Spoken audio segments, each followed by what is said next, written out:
Hello friends, welcome to the enlightened academy.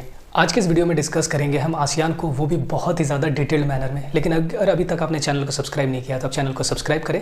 तो चलिए start करते हैं। ASEAN ASEAN stands for association of south east Asian nation.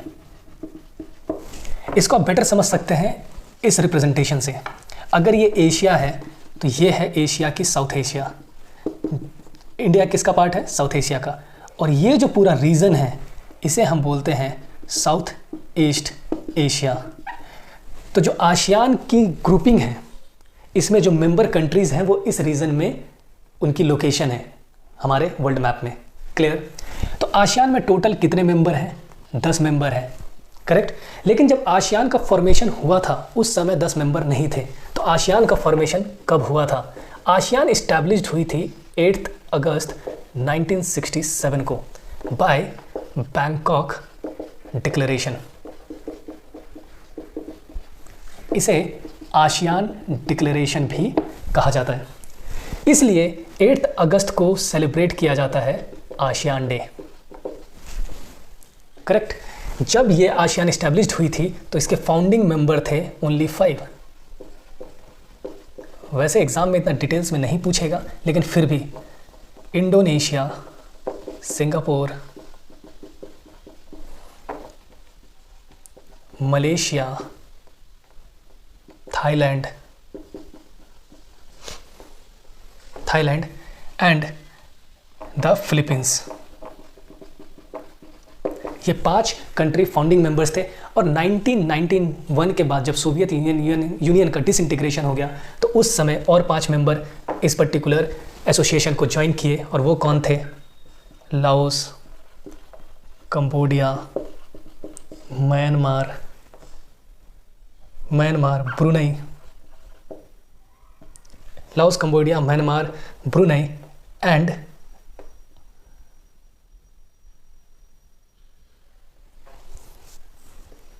Vietnam. Correct? ये total मिला करके हो गए 10 कंट्रीज। क्लियर है? अब हर साल इनकी मीटिंग होती है। तो जो इनकी पहली समिट हुई थी, फर्स्ट आसियान समिट, ये पर्टिकुलर समिट जो है आसियान समिट, ये हाईएस्ट डिसीजन मेकिंग बॉडी है किसकी? आसियान की, ऑफ आसियान। और पहली समिट जो हुई थी वो कहाँ हुई थी?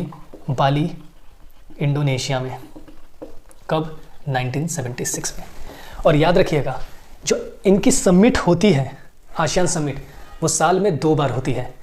हर कंट्री रोटेशन वाइज से प्रेसिडेंसी दी जाती है उस कंट्री को, और वो कंट्री में उस पर्टिकुलर जिसकी प्रेसिडेंसी होगी उस कंट्री में 2 बार ये समिट कंक्लूड करी जाएगी। इसे बोला जाता है, इस समिट को में बेसिकली होते अटेंड कौन करते हैं? हेड ऑफ द स्टेट्स इनको अटेंड करते हैं। आसियान की बेसिकली एक परमानेंट सेक्रेटेरिएट है। सेक्रेटेरिएट है, और वो सेक्रेटेरिएट कहाँ है? जकार्ता में, इंडोनेशिया। इसे आप समझ सकते हैं हेडक्वार्टर से। करेक्ट? जैसे कि अभी मैंने आपको लास्ट एक टॉपिक पढ़ाया था। कौन सा टॉपिक मैंने आपको पढ़ाया था इसके प्रीवियस वीडियो में? G20। जैसे G20 की परमानेंट सेक्रेटेरिएट नहीं एग्जिस्ट करती है, लेकिन आसियान की परमानेंट सेक्रेटेरिएट या हेडक्वार्टर है, और वो कहाँ है? जकार्ता, इंडोनेशिया में। और इनकी ऑफिशियल मोटो है one vision, one identity, one community. Very very important. Correct? चलिए अब समझते हैं कि आसियान का इंडिया से कनेक्शन क्या है। अब समझते हैं कि आसियान और इंडिया का कनेक्शन क्या है। ASEAN India connection. देखिए, आसियान का इंडिया का कनेक्शन है एक चीज से, लुक ईस्ट पॉलिसी जो पहले इंडिया फॉलो करती थी, ये रिप्लेस हो करके हो गया एक्ट ईस्ट पॉलिसी। और एक्ट ईस्ट पॉलिसी के अंदर इंडिया के को आसियान के साथ काफ़ी अच्छे रिलेशन बनाने हैं। यही इंडिया की एक बहुत बड़ी ऑब्जेक्टिव है एक्ट ईस्ट पॉलिसी के अंदर, जो नरेंद्र मोदी जी ने लॉन्च करी थी। दूसरा, इंडिया को आसियान ने ऑब्जर्वर स्टेट का दर्जा दे रखा है कि आसियान ने इंडिया आसियान की ऑब्जर्वर स्टेट भी है, प्लस आसियान मेंबर है, इंडिया मेंबर है किस चीज़ का, आसियान +6 ग्रुपिंग का। अभी आसियान +6 क्या है? आसियान +6 को समझने से पहले आपको समझना पड़ेगा आसियान 3 ग्रुपिंग क्या है। देखिए, आसियान +3 ग्रुपिंग ये है कि आसियान के साथ China, south Korea and Japan, इसे हम कहते हैं आसियान 3। और जब आसियान +3 के साथ और 3 कंट्री ऐड हो जाते हैं, कौन? ऑस्ट्रेलिया, न्यूजीलैंड एंड इंडिया, तो ये बन जाती है आसियान +6। तो आसियान +6 में इंडिया मेंबर है। तो अगर क्वेश्चन आ जाए एग्जाम में कि आसियान 6 में कितने मेंबर हैं, तो आप बोलेंगे 16, और आसियान 3 में कितने मेंबर हैं? 13। इंडिया किसका हिस्सा है, आसियान 6 का या आसियान +3 का या आसियान का? तो आपका आंसर होगा कि आसियान 6 का हिस्सा है इंडिया। और इंडिया कैसे जुड़ा हुआ है? इंडिया की एक दिल्ली डायलॉग है। बेसिकली दिल्ली डायलॉग है क्या? ये एक पॉलिटिकल, इकोनॉमिक, स्ट्रैटेजिक इंगेजमेंट है, और initiative of India to connect with ASEAN. Delhi dialogue, तो कभी कभी एग्जाम में क्वेश्चंस आते हैं कि दिल्ली डायलॉग्स किस चीज़ से एसोसिएटेड है, तो आसियान से एसोसिएटेड है। और कैसे कनेक्ट है इंडिया आसियान से? इंडिया आसियान से कनेक्टेड है east Asia summit. East Asia summit, very very important, east Asia summit. अब ईस्ट एशिया समिट क्या है? ये एक इनिशिएटिव है ऑफ आसियान। और ये किस टाइप की इनिशिएटिव है? ये स्ट्रैटेजिक इनिशिएटिव है।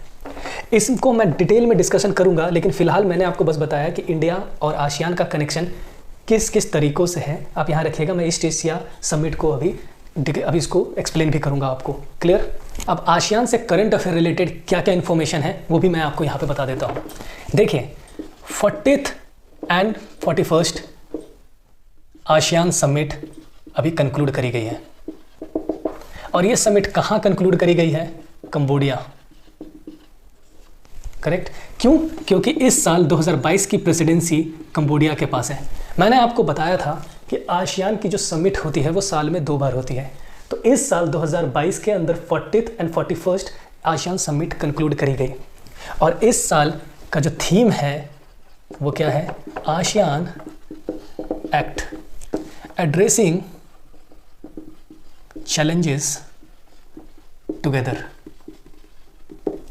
very important, challenges together।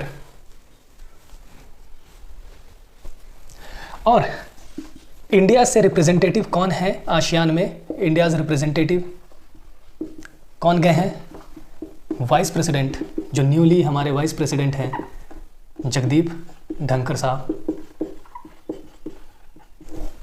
गए हैं कंबोडिया इस पर्टिकुलर आसियान समिट को अटेंड करने के लिए। और इस बार डिक्लेयर किया गया है 2022 को इंडिया आसियान फ्रेंडशिप ईयर।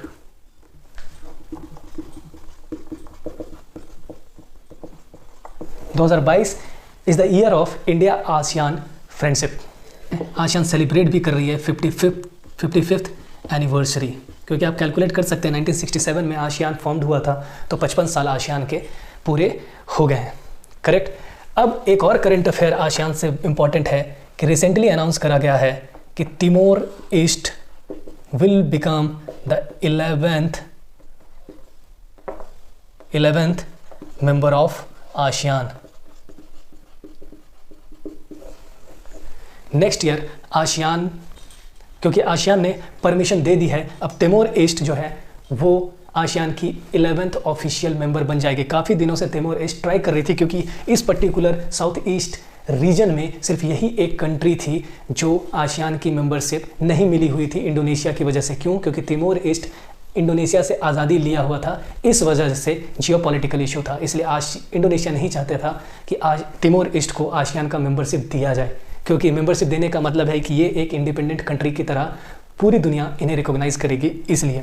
तो एग्जाम में सबसे प्रोबेबल क्वेश्चन आने की संभावना जो है वो ये है कि आसियान की 11th जो मेंबर है वो कौन सी कंट्री बनेगी, तो तिमोर ईस्ट, करेक्ट। अब ये आसियान से हमारे जितने भी टॉपिक्स थे वो कवर हो गए। अब हम डिस्कस करेंगे ईस्ट एशिया समिट।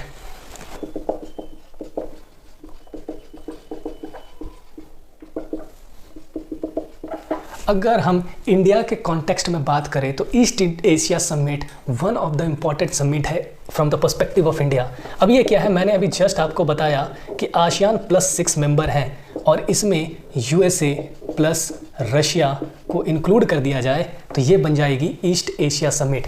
अब ईस्ट एशिया समिट जो है वो आसियान की ही एक स्ट्रैटेजिक इनिशिएटिव है, आसियान से बाहर नहीं है, आसियान के अंदर ही एक स्ट्रैटेजिक इनिशिएटिव है आसियान की, जो कब लागू करी गई थी 2005 में, 2005 में।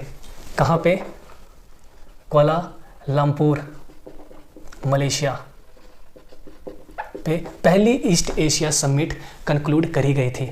और कंबोडिया में ही इस साल जगदीप धनखड़ जी ईस्ट एशिया समिट को भी रिप्रेजेंट कर रहे थे। क्यों? क्योंकि ईस्ट एशिया समिट में इंडिया भी पार्टनर है, करेक्ट। और ये एक स्ट्रैटेजिक फोरम है आसियान की, that is very very important. अब यहाँ पे एक और इम्पॉर्टेंट डेवलपमेंट हुआ, vice president of India inaugurated hall of dancer, hall of dancers. कहाँ पे? वहाँ कंबोडिया के अंदर एक टेम्पल है जिसे कहा जाता है ता प्रोहम टेम्पल, करेक्ट। और ये टेम्पल कहाँ है? ये है अंकोर हेरिटेज कॉम्प्लेक्स के अंदर। और अंकोर हेरिटेज कॉम्प्लेक्स को आपको भी पता है कि वर्ल्ड हेरिटेज साइट है। और इस अंकोर हेरिटेज कॉम्प्लेक्स में 2 टेम्पल हैं, एक ये और दूसरा है अंकोर वाट का टेम्पल।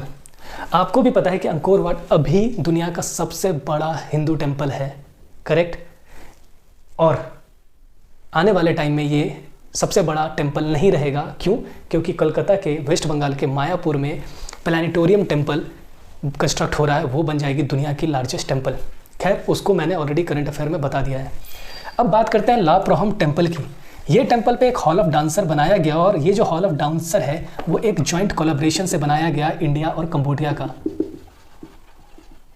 इसलिए जगदीप धनखड़ जी ने साथ में इस पर्टिकुलर हॉल ऑफ डांसर को इनॉग्रेट किया, joint collaboration of India and Cambodia. तो एग्जाम में यहाँ से भी क्वेश्चंस आ सकते हैं। ला प्रोहम टेम्पल बनाया गया था 11th सेंचुरी के टाइम पे बाय जयावर्मन 7 खैमर डायनेस्टी के किंग थे। और अंकोर वाट आपको पता ही होगा कि सूर्यवर्मन ने बनाया था, इंपॉर्टेंट। तो इतनी बातें आसियान और ईस्ट एशिया समिट से निकल करके है जो आपके एग्जाम के लिए काफ़ी बेनिफिशियल हो सकती है। आई होप कि आपको ये वीडियो बहुत ज़्यादा इन्फॉर्मेटिव लगा होगा। अगर इन्फॉर्मेटिव लगा है तो आप अपने दोस्तों के साथ भी इसको शेयर कीजिए। मिलते हैं नेक्स्ट वीडियो में, तब तक के लिए जय हिंद।